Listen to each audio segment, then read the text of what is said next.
Hello, I'm Robin Henning, and welcome to another Exchange Life Nugget of Truth. Last week we looked at the prodigal son and saw how his father gladly extended grace and celebrated his return home. But there was one family member who wasn't so thrilled with the party. Remember that both brothers had been given their inheritance at the same time. One spent it all on loose living, and one hadn't learned to live in the abundance of his inheritance. The older brother was livid that a party featuring the fattened calf was being thrown for his brother, who had indulged in sin with prostitutes of all things.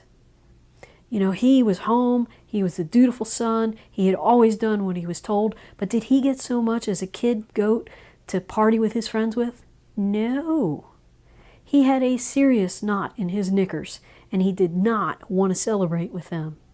His father implored him to come into the party and pointed out the reality was that all that was his already belonged to the older son. Now, what was the older son's error?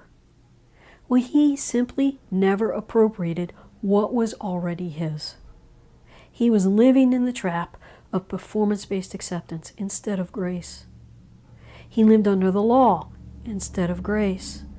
Law says you've got to do. It's all duty-oriented, instead of the grace, which says, I love you and I want to obey you. There is no celebration in the law. No, there's only fear and insecurity. The law does not empower us to walk in righteousness. In fact, Paul tells us in Titus chapter 2 that it is grace alone that teaches us to say no to ungodliness.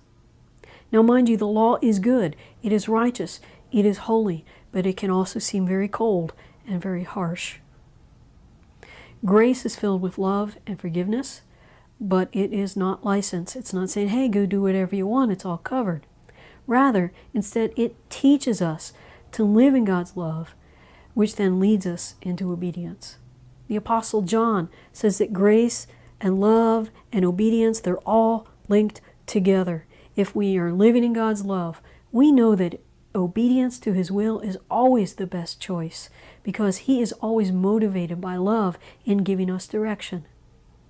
It is grace that is the power source for obedience as we're filled with the Spirit of God. The same Spirit that filled Jesus fills us. The same Spirit that empowered Him to obey is the same Spirit that will empower us to obey. He'll teach us to set aside our flesh, to deny the flesh, to say no to the lusts of the world and the flesh, and say yes to walking in obedience to our Father.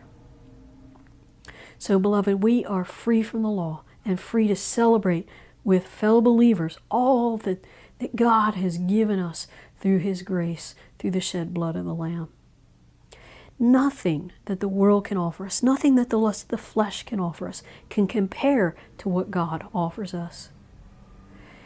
Beloved, are you enjoying your inheritance, or are you trying to earn what you already have through duty?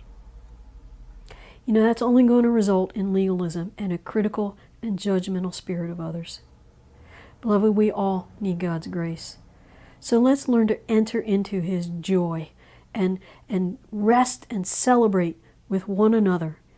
As each one comes back to the Father, we can rejoice with them no matter what they have done. We can rejoice with them as they receive His grace. I hope this encourages you. I hope you have a blessed week in Jesus.